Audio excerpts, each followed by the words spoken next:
আজি মঙ্গলবাৰ 2025 চনৰ 15 জুলাই। আজি বিশ্ব যুৱ দক্ষতা দিৱস। সন্মানজনক কৰ্মসংস্থাপনৰ জৰিয়তে অৰ্থনৈতিক আৰু ঔদ্যোগিক উন্নয়নৰ বাবে যুৱ প্ৰজন্মক সাজু কৰি তুলিবলৈ বৃত্তিমূলক শিক্ষা, বজাৰ উপযোগী কৌশল তথা দক্ষতা বৃদ্ধিত উদগনি দিয়াৰ উদ্দেশ্যে প্ৰতি বছৰে 15 জুলাইত বিশ্ব যুৱ দক্ষতা দিৱস পালন কৰা হয়।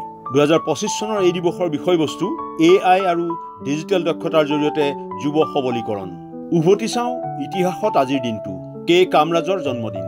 1903 চনৰ 15 জুলাইত মাদ্ৰাজত জন্ম হৈছিল একেলেথাৰিয়ে 3টা কাৰ্যকাল মাদ্ৰাজ ৰাজ্যৰ মুখ্যমন্ত্ৰী আৰু কংগ্ৰেছ দলৰ ৰাষ্ট্ৰীয় সভাপতি হিচাপে কাৰ্যনিৰ্বাহ কৰা ভাৰতীয় ৰাজনীতিৰ কিং মেকাৰ হিচাপে খ্যাত ভাৰত ৰত্নৰে সন্মানিত প্ৰসিদ্ধ স্বাধীনতা সংগ্ৰামীজনৰ সম্পূৰ্ণ নাম কুমাৰস্বামী কামৰাজ।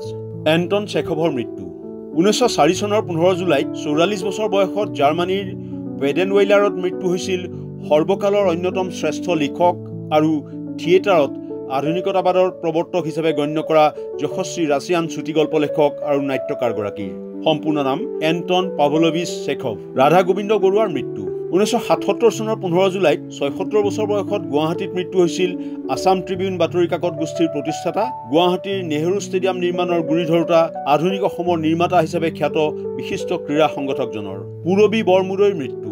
2019 চনৰ 15 জুলাইত 69 বছৰ বয়সত গুৱাহাটীত মৃত্যু হৈছিল ৰূপোৱালী নৈ, সোণোৱালী ঘাট, শান্তনু কুলনন্দন আদি উপন্যাসৰ স্ৰষ্টা, ছগনলাল জৈন বঁটা, সাহিত্য একাডেমী আৰু অসম উপত্যকা সাহিত্য বঁটা বিজয়ী যশস্বী ঔপন্যাসিক গল্পকাৰগৰাকীৰ জৱাহৰলাল নেহৰুক ভাৰত ৰত্ন প্ৰদান। 1955 চনৰ 15 জুলাইত সেই সময়ৰ ভাৰত চৰকাৰৰ মুৰব্বী প্ৰথম প্ৰধানমন্ত্ৰী জৱাহৰলাল নেহৰুক ভাৰতৰ সৰ্বোচ্চ অসামৰিক সন্মান ভাৰত ৰত্ন প্ৰদান কৰা হয়। ৰাষ্ট্ৰপতি ৰাজেন্দ্ৰ প্ৰসাদে তেওঁক এই বঁটা প্ৰদান কৰে। নেপোলিয়ন যুগৰ অন্ত। 1815 চনৰ 15 জুলাইত ৱাটাৰলু যুদ্ধত পৰাজয়ৰ পিছত Napoleon Bonaparte captain Frederick Louis মেটলেণ্ডৰ ওচৰত আত্মসমৰ্পণ কৰে। নেপোলিয়নক চেণ্ট হেলেনা দ্বীপলৈ নিৰ্বাসিত কৰা হয় আৰু ইয়াৰ ফলত ইউৰোপত ৰাজনৈতিক পথ পৰিৱৰ্তন হয়।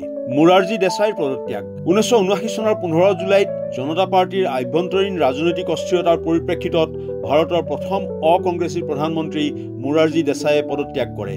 দেশাইৰ পদত্যাগৰ পিছত কংগ্ৰেছৰ সমৰ্থনত ছমাহৰো কম সময়ৰ বাবে চৰণ সিং প্ৰধানমন্ত্ৰী আসনত অধিষ্ঠিত হয়। ভাৰতীয় মুদ্ৰাৰ প্ৰতীক প্ৰৱৰ্তন। 2010 চনৰ 15 জুলাইত ভাৰতীয় টকাৰ প্ৰতীক চিহ্ন আনুষ্ঠানিকভাৱে গ্ৰহণ কৰা হয়।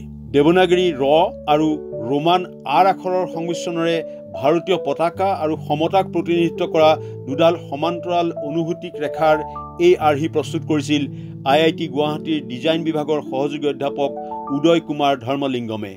বয়িঙৰ জন্ম।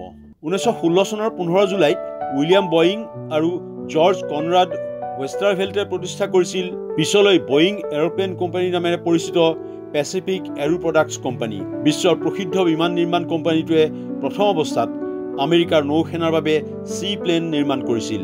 ছ'চিয়েল নেটৱৰ্কিং প্লেটফৰ্মত টুইটাৰ। 2006 চনৰ 15 জুলাইত microblogging site Twitter social networking প্লেটফৰ্মত মুকলি কৰা হয়। বৃহৎ সংখ্যক ব্যৱহাৰকাৰীৰ সাংস্কৃতিক আৰু ৰাজনৈতিক প্ৰভাৱেৰে ছ'চিয়েল মিডিয়াৰ এক প্ৰধান শক্তিলৈ পৰিণত টুইটাৰ ইলন মাস্কে অধিগ্ৰহণ কৰাৰ পিছত 2023 চনৰ পৰা এক্স নামেৰে পৰিচিত হয়। এপ'লো সয়ুজ যুগ্ম মহাকাশ অভিযান। 1975 চনৰ 15 জুলাইত আমেৰিকা আৰু ছোভিয়েট ৰাছিয়াৰ যুগ্ম মহাকাশ এপ'লো সয়ুজ অভিযানত দুখন ভিন্ন ৰাষ্ট্ৰৰ মহাকাশযান কক্ষপথত ডক কৰি অভূতপূৰ্ব সফলতা লাভ কৰে। এই অভিযানত যৌথ বৈজ্ঞানিক পৰীক্ষা নিৰীক্ষা আৰু দুয়োখন মহাকাশযানৰ মাজত ক্ৰু স্থানান্তৰ কৰা হৈছিল। মহেশ চন্দ্ৰ মেহতালৈ ৰমন মেগছেছে বঁটা। 1997 চনৰ 15 জুলাইত মহেশ চন্দ্ৰ মেহতাক পৰিৱেশ সুৰক্ষাৰ ক্ষেত্ৰত উল্লেখযোগ্য অৱদানৰ বাবে ৰমন মেগছেছে বঁটা প্ৰদান কৰা হয়। তাজমহলক প্ৰদূষণৰ পৰা ৰক্ষা কৰিবলৈ প্ৰদূষণকাৰী উদ্যোগৰ বিৰুদ্ধে আইনী ব্যৱস্থাৰে তেওঁ ফলপ্ৰসূ প্ৰচেষ্টা চলাইছিল। গলজি এপাৰেটাছ আৱিষ্কাৰ। 1898 চনৰ 15 জুলাইত ইটালীৰ নোবেলজয়ী চিকিৎসক কেমিলো গলজিয়ে আৱিষ্কাৰ কৰে কোশিকাৰ আভ্যন্তৰৰ তথ্য আহৰণৰ গলজি এপাৰেটাছ। গলজি ষ্টেইন বা ইণ্টাৰনেল ৰেটিকুলাৰ এপাৰেটাছ নামেৰেও পৰিচিত এই আৱিষ্কাৰে চেলুলাৰ বায়'লজিৰ অধ্যয়নত যুগান্তকাৰী পৰিৱৰ্তনৰ সূচনা কৰে। 24 ঘণ্টীয়া নিউজ নেটৱৰ্ক MSNBC মুকলি। 1996 চনৰ 15 জুলাইত মাইক্ৰ'ছফ্ট আৰু NBCৰ যৌথ উদ্যোগত 24 ঘণ্টীয়া বাতৰি আৰু তথ্য নেটৱৰ্ক হিচাপে MSNBC আৰম্ভ হয়।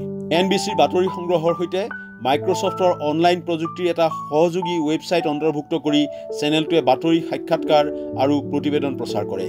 বব ডিলানৰ বৃহত্তম কনচাৰ্ট 1978 চনৰ 15 জুলাইত বব ডিলানে ইংলেণ্ডৰ ব্লেকবুছ বিমানবন্দৰত 2 লাখ দৰ্শকৰ সন্মুখত তেওঁৰ ইউৰোপ ভ্ৰমণৰ সামৰণি অনুষ্ঠান পৰিৱেশন কৰে। সেই সময়ত তেওঁৰ কেৰিয়াৰৰ আটাইতকৈ বেছি দৰ্শকৰ উপস্থিতিৰ এই কনচাৰ্টত এৰিক ক্লেপটন, জোৱান আৰ্মাট্ৰেডিং আৰু গ্ৰাহাম পাৰ্কাৰেও অংশগ্ৰহণ কৰিছিল। ইনফৰমেশ্যন ডেস্ক, দেশ টুডে।